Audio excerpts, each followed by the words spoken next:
Fala, torcedor do Verdão, mais um vídeo aqui no canal JP Palmeiras para trazer as últimas informações. Estou trazendo aqui para vocês o Gazeta Esportiva, atualizando as últimas notícias do nosso Palmeiras, galera. Palmeiras que está aproveitando essa parada FIFA aí para treinar, galera. Verdão que só retorna ao campo aí no dia 13 contra o Internacional no Campeonato Brasileiro. Fica aí até o final do vídeo, não se esqueça de deixar aquele like, beleza? Muito torcedor do Palmeiras se pergunta qual é a situação do meia Rafael Veiga. Pois bem, o José Paes foi buscar a resposta e conta tudo agora. Boa noite, Zé. Tem previsão de quando o Veiga vai voltar a jogar? Pois é, Michele, sem previsão ainda, né? Beijo grande pra você, abraço aí pra todo mundo que tá acompanhando a edição de hoje do Gazeta Esportiva. A boa notícia é que o Veiga já tá entregue à transição física aqui na academia de futebol. Inclusive hoje fez alguns trabalhos no gramado aqui do CT do Palmeiras, ele aqueceu junto com todo o grupo de jogadores, depois fez um trabalho à parte no campo aí junto com o núcleo de saúde e performance aqui do Palmeiras.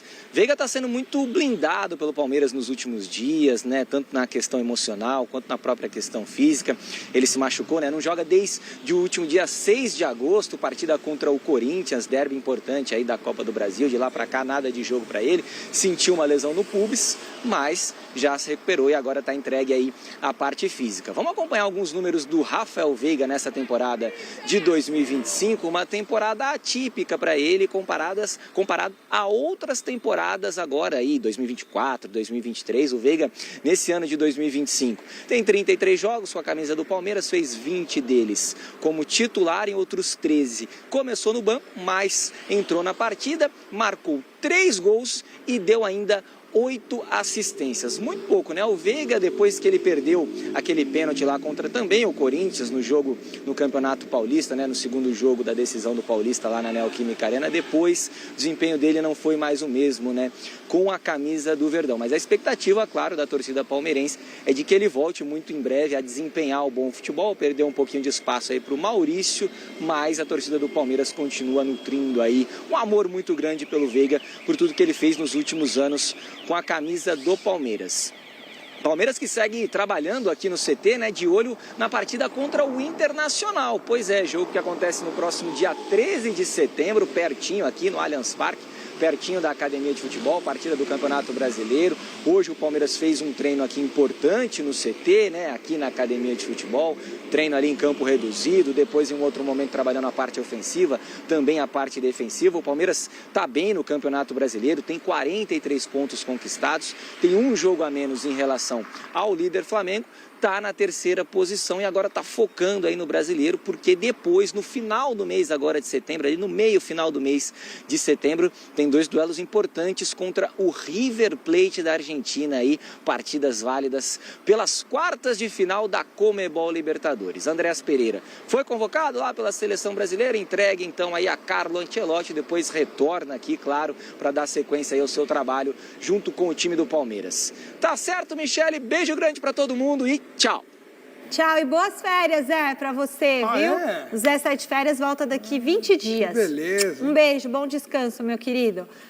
Rafael Veiga, o que você achou de tudo que o Zé falou? É uma missão que, se o Abel Ferreira conseguir vencer, vai ser uma das grandes vitórias dele no comando do Palmeiras em 5 anos de trabalho. Porque o Rafael Veiga foi um jogador dos mais decisivos nos títulos principais do Palmeiras nesses últimos anos, só que já há 2 anos praticamente ele caiu demais de produção em meio a contusões, a lesões e fatores emocionais e psicológicos. Então, Rafael Veiga, se conseguir voltar a jogar, pelo menos perto do que já jogou pelo Palmeiras, será considerado como se o Palmeiras tivesse contratado um grande reforço para a sequência da temporada. Porque de um bom tempo para cá, o Veiga é tido quase como uma carta fora do baralho. Então agora é a chance do Veiga, recuperado de um problema no pubis, o que para um jogador é muito difícil, ele tem que estar 100%, problema no pubis dói muito, é como se o cara levasse várias agulhadas durante um jogo, durante os treinos, é muito difícil. É na virilha? Né? É perto, né? Região pubiana. Então, você tem problemas se você não curar essas contusões, essas lesões no pubis. Então o Veiga recuperado disso. Não tinha uma coisa vários assim? jogadores. Em 2010 ele teve esse problema. Muitos têm que operar, então é uma coisa complicada mesmo. O joelho e pubis são as piores lesões para um jogador de futebol. Se ele tiver 100% recuperado e o Abel conseguir botar na cabeça que ele pode voltar a ser importante e decisivo, aí sim o Veiga pode retomar, porque a idade para isso ele tem, nem 30 anos ainda. É, jovem, né, Basejo? Não, é jovem ainda e o Veiga não precisa ser o titular absoluto, incontestável do Palmeiras como um dia ele foi. Hoje o Palmeiras ele tem elenco, o Abel Ferreira ele tem opções para manter o time competitivo, mesmo sem o Veiga como grande protagonista. Vou começar pelo fim, pela convocação do Andrés Pereira, né? A gente tem uma tela aqui que mostra os jogadores que foram cortados e os jogadores que foram convocados. Sendo que naquela lista divulgada, né, com 26, um ficou de fora, baixou para 25, agora 24 jogadores no total. Alexandre foi cortado sem substituto, o Wanderson foi cortado, entrou o Vitinho no lugar, Joelinton cortado, entrou o Jean Lucas, Matheus Cunha cortado, entrou Samuel Lino do Flamengo, Caio Jorge cortado hoje, chegou Andrés Pereira e o Casimiro com os cartões amarelos, está suspenso, então não há porquê, né, dele estar no grupo aí, ou seja, também sem substituto. O que vocês acharam da convocação do Andrés, que mal chegou aqui para reforçar o Palmeiras, hein, Ivan? E, de repente, já tem essa notícia. Eu acho que é mais ou menos parecido com o Samuel Lino, que a gente discutia, que o cara não tinha nem chegado no Flamengo e já ganhou vaga na seleção. É o seguinte, bom, primeiro que é curioso, porque ele perde o Matheus Cunha, que em tese jogaria como um meia ou poderia jogar como um centroavante, e quando ele perde o Matheus Cunha, ele traz um jogador que atua pelos lados, o Samulino. Agora ele perde um centroavante e convoca um meia, né? Ele não disse que o jogador precisa estar muito bem fisicamente para estar na seleção brasileira? Quantos minutos tem o Andrés Pereira na temporada? Eu acho que é estranha a convocação dele, tá? Mas na parte física, escutando até companheiros que cobrem o Palmeiras, o Andrés Pereira surpreendeu positivamente a comissão técnica do Palmeiras pela forma como ele está. Com um ritmo de jogo, talvez, não sei, mas no estágio à frente do que a comissão técnica esperava, recebeu o Andrés. Mas ele não entrou em campo ainda? Não entrou em campo, mas o nível físico do jogador nos treinos, você já consegue saber se ele está bem fisicamente ou não. Eu entendo o que o Léo está dizendo, mas aqui não bate muito com a história do Rodrigo. Pode bater com a do Neymar. O Neymar não está 100% fisicamente, mas o Rodrigo também está a ponto de jogar.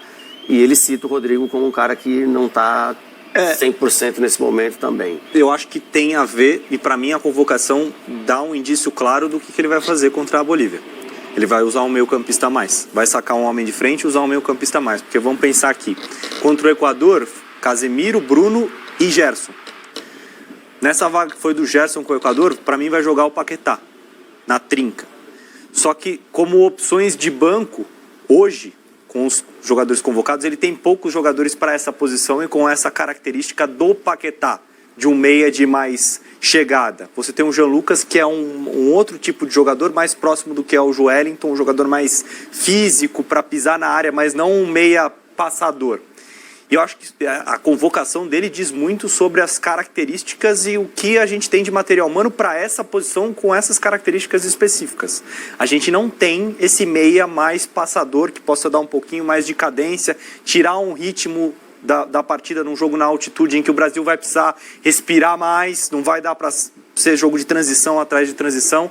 Não, você vai ter que esperar um pouquinho, sair todo mundo junto, voltar todo mundo junto, jogar compacto.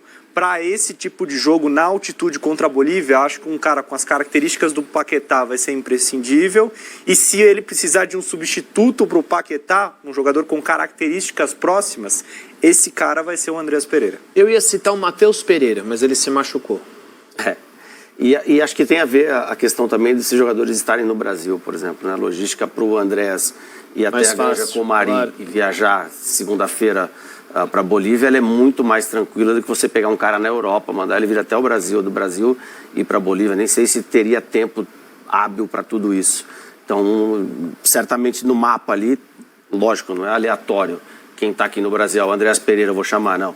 É como o Léo Diniz falou, lá ele vai usar provavelmente 3 no meio de campo. Quem é que está aqui na fila? Tem tal. O Andrés está aqui no Brasil? Tá. Então, vou chamar ele, Porque aí ele já vem aqui para o Rio de Janeiro rapidinho, segunda-feira embarca. E assim, o meu questionamento é sobre o ritmo de jogo, porque ele praticamente não jogou na temporada, embora esteja bem fisicamente. Uma coisa é você apresentar bons números do ponto de vista físico, mas o ritmo ele ainda não tem, né? Sim. E vai pegar uma situação completamente adversa, né? Para todos os jogadores, inclusive. O meu questionamento sobre o Andrés é nesse sentido, porque bola ele tem para jogar na seleção brasileira, já esteve presente. Aí, com relação à parte técnica, eu não... É porque tinha que bater com o discurso total, né? Exato. Não bate, mas eu acho que tem a ver com essa questão da logística, mais até do que qualquer outra coisa. A questão é como está o ritmo de jogo desse cara, né? Essa acho que é a questão. Mas eu acho que ele abre, digamos, uma exceção por conta do que o Léo trouxe, da proximidade, por ser fácil você convocar um jogador que está atuando pelo Palmeiras e por conta de uma escassez de jogadores com essa característica que o Andreas tem, que o Paquetá tem, que o Bruno talvez tenha um pouco, mas eu acho o Bruno diferente. Para mim, o Matheus Pereira já é um acelerador de jogo, não é o que eu acho que ele quer para um jogo na altitude. Talvez se o jogo fosse com o Brasil como mandante, acho que ele poderia utilizar um outro jogador, convocar um jogador com um outro perfil. Como ele vai à Bolívia para jogar na altitude, precisa pausar mais o jogo, ele quer um cara, digamos, mais cerebral. Acho que esse cara é o Andrés. Agora, interessante que a gente mostrou nos cortes ali, o Ancelotti não se preocupou muito em buscar peças de reposição para suprir duas ausências, porque ele poderia, até em termos quantitativos, levar mais 2 jogadores no bonde que vai subir a montanha lá de El Alto, né? Então, eu acho que grupo reduzido para o Ancelotti, nesse momento, é muito importante nesses critérios de observação que ele já disse mais uma vez que ele está fazendo. Ele está conhecendo as peças, ele está conhecendo os jogadores. E eu estou cansado de dizer aqui, o movimento que o Ancelotti está fazendo é muito complexo. Primeiro ele sai da Itália ou da Espanha, sei lá onde que ele mora atualmente, e vem para um outro país, diferente, uma outra cultura, uma outra cidade, que parece que ele está encantado pelo Rio de Janeiro. E aí ele não tem aquele convívio diário com os jogadores, como ele tinha, por exemplo, no Real Madrid ou nos outros clubes. A convocação da seleção é sazonal, ela acontece de tempos em tempos. E mais importante de tudo, o Ancelotti está assombrado, esse é o termo, com a qualidade do jogador brasileiro. Ele chegou a dizer naquela entrevista para o PVC, que eu estava dizendo ontem aqui, que eles estão observando 70 jogadores, incluindo categorias de base, sub-12, sub-15, sub-20, porque na concepção do Ancelotti, isso está muito claro, ele já pensa em ficar um novo ciclo, não encerrar a participação dele, só se acontecer um desastre monumental, alguma coisa fora de controle, mas seguir para mais 4 anos à frente da seleção depois da Copa. Então, assim, ele está assombrado com a qualidade dos jogadores que ele pode convocar. Porque num clube como o Real Madrid, por mais galácticos que ele tivesse ali, são aqueles 30 jogadores, 32, sei lá quantos, e acabou. Aí tem que esperar outra janela de transferência para repor as peças, para fazer reposição de peças. Seleção não. Tira um aqui, já chama outro ali. O cara nem foi cortado, o Caio Jorge, já chamaram o Andréas, e assim, ele está brincando, parece que ele está na Disneylândia. É verdade, o Ancelotti está se sentindo na Disneylândia dirigindo a seleção, com competência, não estou falando que é uma brincadeira, mas ele está se divertindo. Pô, um cara com a vida que ele tem, com tudo que ele já ganhou, imagina você ter à disposição os melhores jogadores espalhados pelo mundo aí na seleção. Mas o que não é um técnico renomado... O que você tá... Peraí, esse sujeito aqui, ele volta em meia, para e fica me olhando. O que eu falei de errado agora? Ué, se ele tá fazendo tudo isso como você colocou, é porque ele tá vendo fartura. Mas não foi o senhor que disse que a geração é fraca? Eu ia tocar nesse ponto. Por favor, Léo. Não é um técnico, é preciso um técnico renomado, com um currículo brilhante, chegar no Brasil e dizer que ele tem 70 jogadores para mapear, porque o material humano realmente é muito bom. Para a gente começar a acreditar que realmente essa geração não é a pior geração da história do futebol brasileiro, que ninguém presta, que não tem nenhum meio-campista para vestir a camisa da seleção brasileira, que a gente não tem centroavante, que a gente não tem lateral, que a gente não tem isso, não tem aquilo. Se eu chegar o Carlo Ancelotti, dar uma entrevista falando que ele usa 70 jogadores, que ele mapeia 70 centroavantes para que a gente chegasse à conclusão de que a gente tem como competir. Se a gente se organizar, fizer um ciclo bonitinho, conseguir um bom conjunto, a gente tem como chegar na Copa do Mundo e competir. Eu acho que ele está subvertendo a ordem, respondendo a sua provocação. Esse pequeno canalha que eu tenho do lado, ele fica só espetando as coisas que eu falo aqui. Ele está subvertendo a ordem porque a gente viveu depressivo, a gente viveu 2 anos de uma depressão profunda. Carlos, você se contradiz. Não estou me contradizendo. A cada rodada do Campeonato Brasileiro, Léo, o destaque da rodada ele pede na seleção brasileira. A gente já avisou que não dá para convocar 66 jogadores. É emocional. Né? Exato. Se ele vê um destaque diferente a cada rodada é porque tem fartura. O que falta, na verdade, é realmente organização, né? E assim, o futebol brasileiro, o que ele tem de desorganização é uma coisa incrível, né? Os últimos presidentes da CBF, a questão do Brasil não ter ainda um outro CT de ponta, com coisas, né, de primeiro mundo mesmo, para que a seleção seja bem tratada.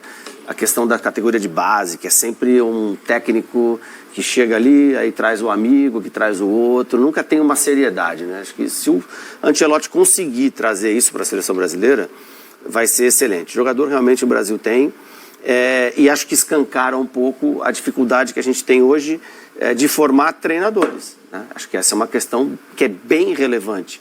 Porque as equipes hoje, quando perdem os seus treinadores, elas estão procurando treinadores estrangeiros, cara. Os treinadores brasileiros que estão ficando aqui, estão ficando mais para apagar um incêndio. Tirando o caso do Felipe Luiz, que tem uma outra cabeça, treinador que foi criado na Europa, praticamente jogou a carreira inteira lá, mas está difícil para os treinadores brasileiros. Mas para que serve a CBF Academy, como eles gostam de falar? Não é cara, a Academia CBF Academy é um curso que só serve para a CBF ganhar dinheiro e que ainda realiza um péssimo trabalho para o futebol brasileiro, que é tirar o técnico que quer começar uma carreira e que não tem dinheiro para pagar os cursos, de que ele tenha a oportunidade de ser treinador.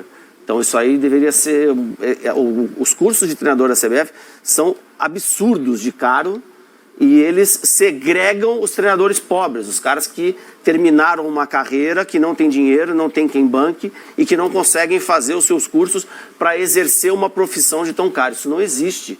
A CBF é uma instituição que não deveria ter fim lucrativo e que deveria trabalhar pela melhora do futebol brasileiro e não para que esse curso dê lucro para a CBF ou para quem quer que seja que toma conta desse curso. Quem está por trás disso é o filho do ministro do STF lá. Pois é, você pega um treinador, cara, que o cara jogou, você pega um jogador, por exemplo, que jogou a vida inteira num time de Série B, que ganhava 10, 15, 20, 30 mil por mês. Ele chega no final da carreira, ele não tem 10 milhões guardado. Ele tem que pagar nos cursos inteiros da CBF 50, 60, 70, 80, 100 mil reais.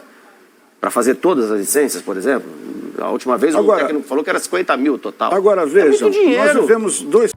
Então é isso, torcedor do Verdão. Valeu por chegar até aqui no final do vídeo. Não se esqueça de deixar aquele like, beleza? Se você ainda não for inscrito aqui no canal, já se inscreva. Ative o sininho de notificação para não perder nada que eu posto aqui no canal. Falou e até mais.